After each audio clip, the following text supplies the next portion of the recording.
Assalamualaikum warahmatullahi wabarakatuh. Baik, pada kesempatan kali ini kita akan membahas materi tentang besaran vektor. Nah, sebelum kita melangkah lebih jauh mengenai besaran vektor, terlebih dahulu kita harus mengetahui apa itu besaran vektor. Nah, besaran vektor adalah suatu besaran yang mempunyai nilai dan arah. Nah, kemudian pada vektor ini kita akan membahas tentang penjumlahan vektor atau resultan maupun selisihnya. Nah, untuk memperoleh penjumlahan ataupun selisih dari vektor itu, kita akan menggunakan beberapa cara. Yang pertama adalah cara segitiga.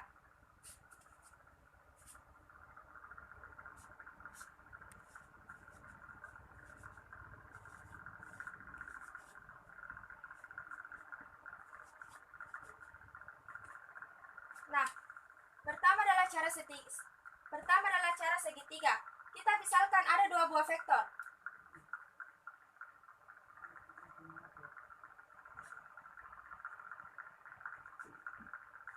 Ini adalah vektor A, kemudian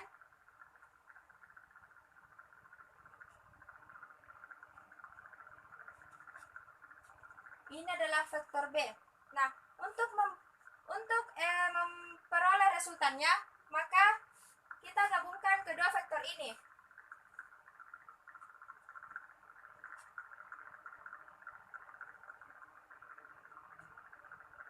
Ini adalah vektor A-nya.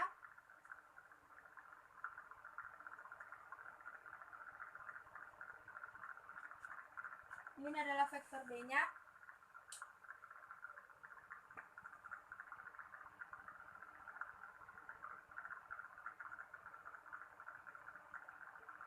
Ini adalah resultan dari vektor A ditambah dengan vektor B.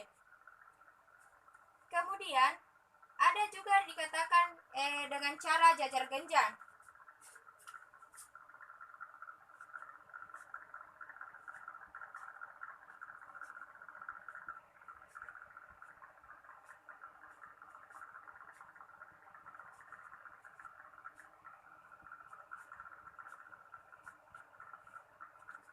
Kenapa dikatakan cara jajaran genjang? Karena ketika kita sudah membentuk atau menggabungkan kedua vektor yang akan digunakan, dia akan berbentuk jajar genjang. Misalnya, ini adalah vektor A.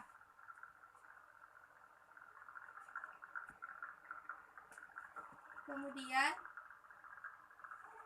ini vektor B. Hasil yang diperoleh ketika menggunakan cara jajaran genjang adalah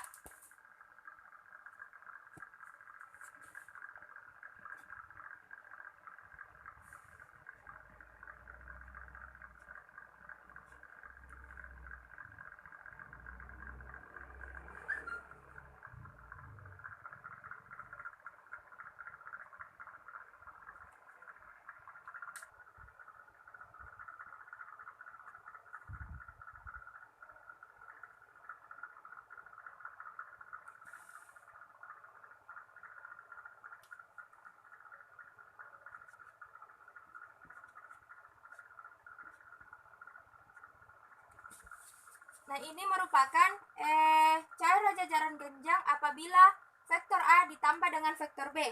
Kemudian, apabila vektor A dikurang vektor B atau selisihnya, maka gambarnya adalah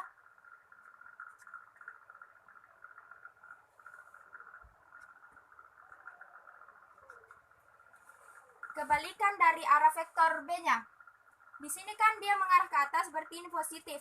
Apabila kita ingin mencari selisihnya, maka arah dari vektor B kita lakukan arah berlawanan.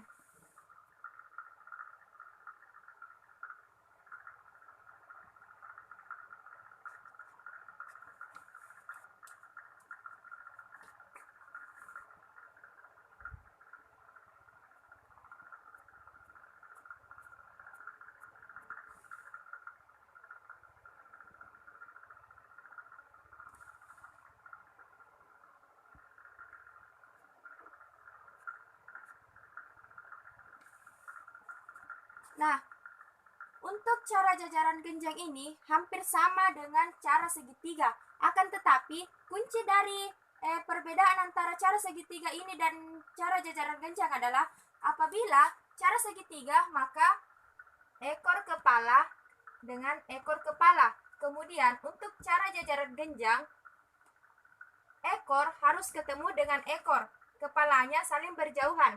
Nah, kemudian cara yang ketiga adalah cara poligon.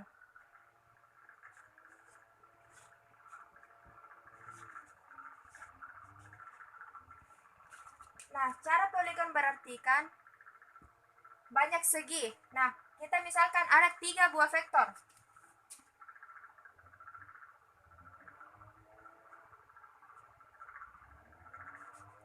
Vektor A,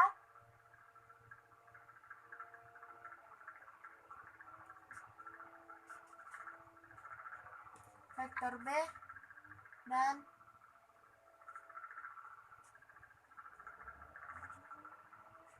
vektor C. Nah, apabila kita ingin mencari penjumlahannya, misalnya vektor A ditambah vektor B dan vektor C, maka gambar yang diperoleh adalah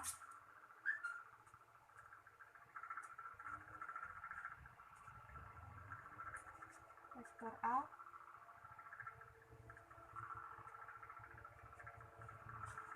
vektor B kemudian vektor C.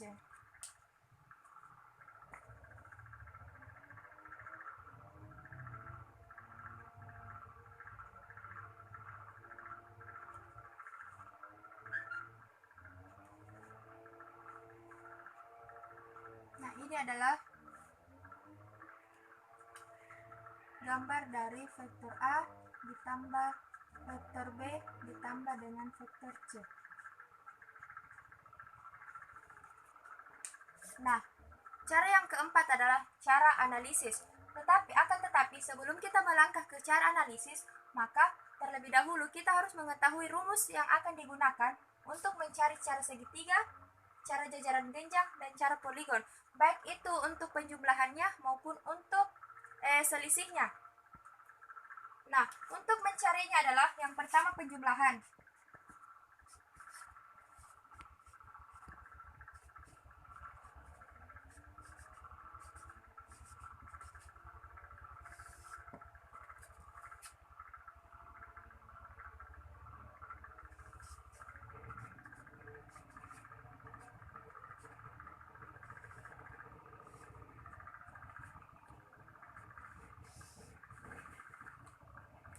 Penjumlahan itu sama juga dengan resultan. Nah, untuk vektor A dan vektor B ketika dijumlahkan, maka rumusnya adalah vektor A pangkat 2 ditambah dengan vektor B berpangkat 2 ditambah dengan 2 dikali vektor A vektor B cos theta. Ini adalah untuk penjumlahannya. Kemudian yang kedua adalah selisih.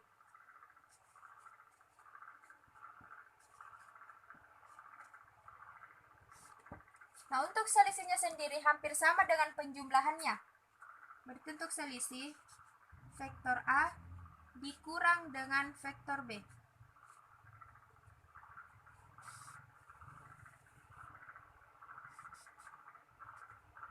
Vektor A kuadrat ditambah dengan vektor B yang berpangkat 2 dikurang. Karena kita berbicara selisih maka dikurang. Dikurangkan dengan 2 dikali vektor A vektor B dikali dengan cos theta. Nah, ini adalah rumus untuk mencari penjumlahan maupun selisih dari vektor itu sendiri.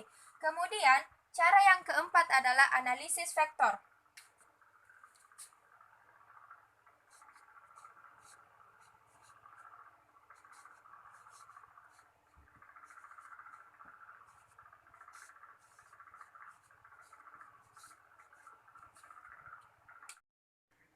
Cara analisis vektor berarti kita menguraikan vektor-vektor yang ada, baik itu vektor yang ada di sumbu X, sumbu Y, maupun di sumbu Z. Nah, baik, saya di sini mempunyai sebuah gambar.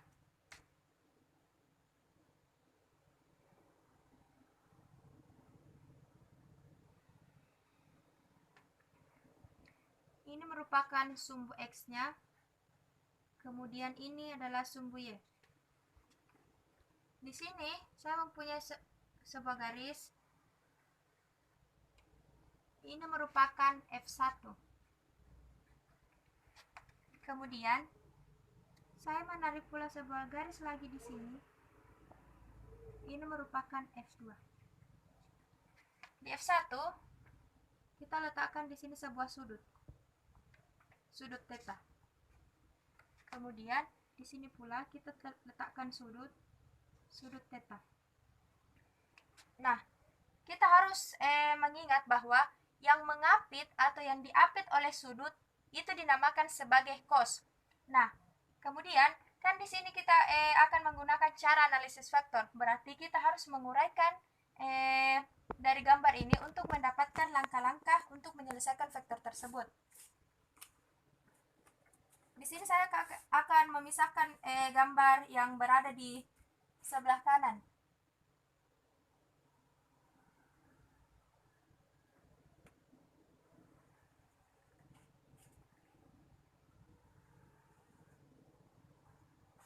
Ini merupakan F1. Kemudian ini adalah sumbu X-nya. Kemudian ini sumbu Y-nya. Dan ini adalah theta. Saya tadi mengatakan bahwa yang mengapit atau yang diapit oleh sudut itu dinamakan sebagai cos. Nah, yang pertama adalah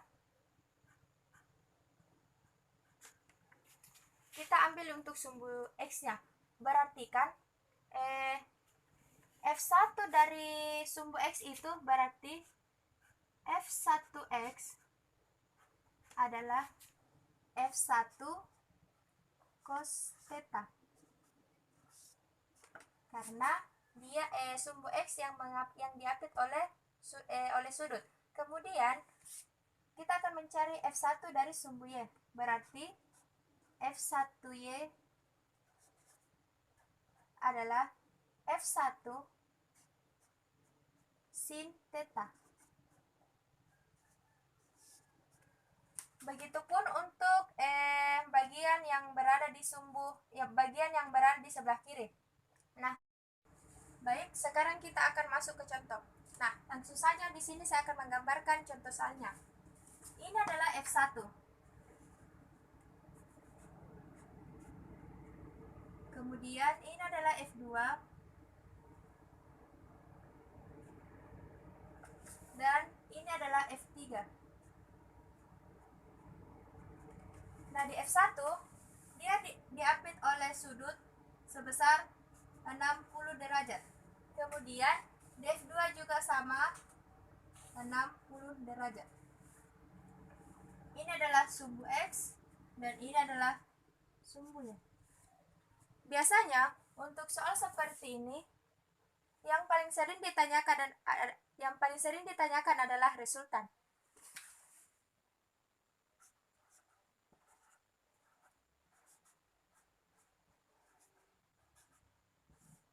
Di mana resultan adalah penjumlahan dari F1, F2, dan F3. Nah, untuk menyelesaikannya ini kita harus menganalisis dari gambar vektor tersebut karena di sini terdapat beberapa vektor yang diapit oleh sudut. Nah, yang pertama adalah kita harus memproyeksikannya, yaitu menganalisisnya. Yang pertama adalah kita ambil dari F1-nya. Berarti kita proyeksikan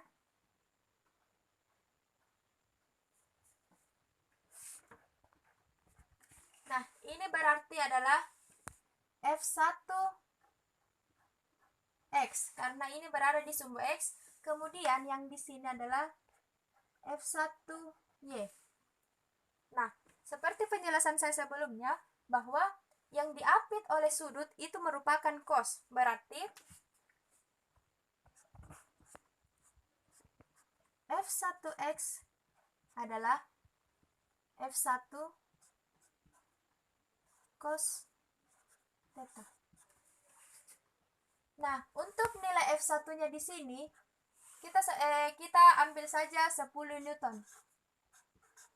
Untuk F2-nya kita ambil 20 Newton. Dan untuk F3-nya kita ambil 10/3 Newton.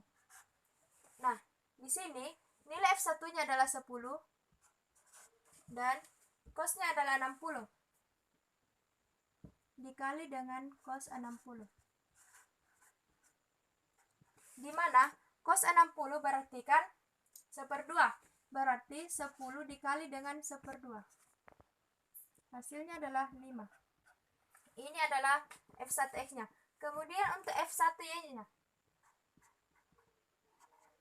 Berarti F1 sin theta. Karena F1Y-nya itu tidak diapit oleh sudut, berarti dia adalah sin. Di mana F1-nya adalah 10. Dan sin dari 60 adalah 1/2/3. Berarti nilai dari F1Y-nya adalah 5/3 Newton. Nah, kemudian kita kembali ke gambar dari soalnya. Sekarang kita proyeksikan vektor yang ada di F2. Langkahnya sama. Kita menariknya.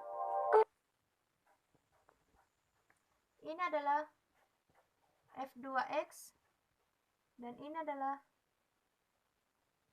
F2Y. Langkahnya sama.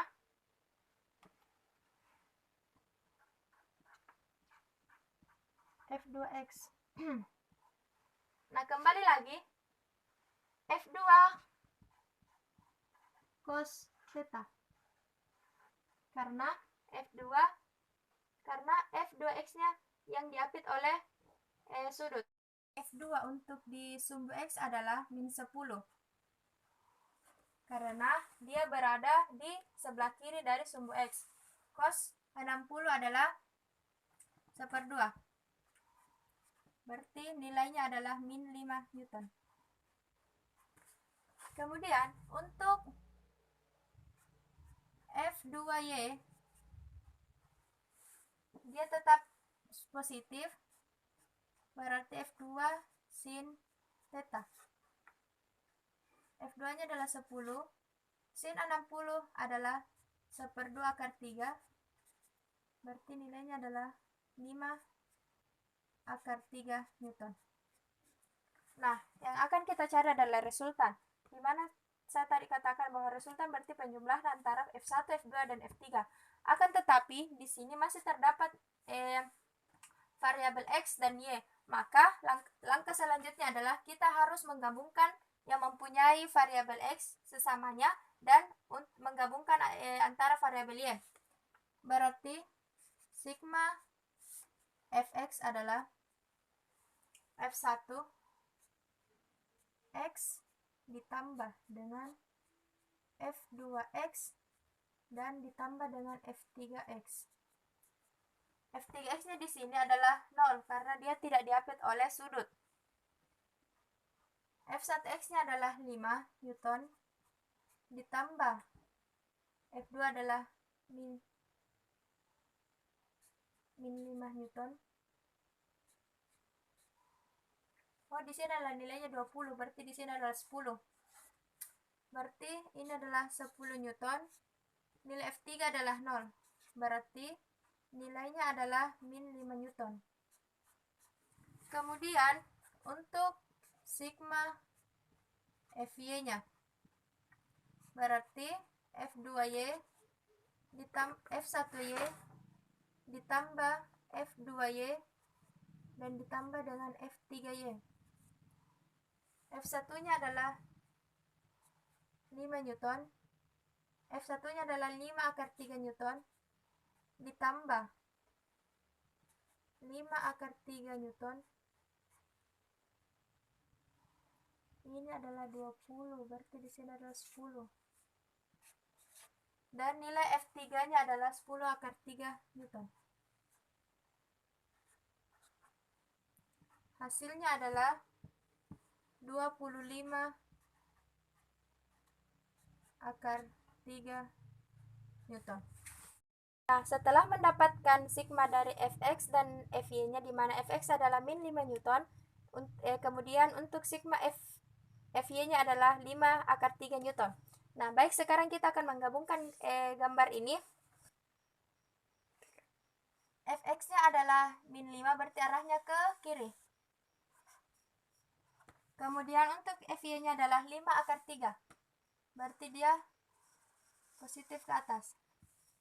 Ini adalah Fx 5 Newton. Kemudian ini adalah Fy 5 akar 3 Newton. Kemudian kita akan mencari resultan, berarti langsung saja kita menarik garis. Ini adalah resultan. Nah, untuk mendapatkan nilai resultan, ini adalah gambar segitiga, berarti kita langsung saja menggunakan rumus dalil Pythagoras. Berarti resultan sama dengan akar dari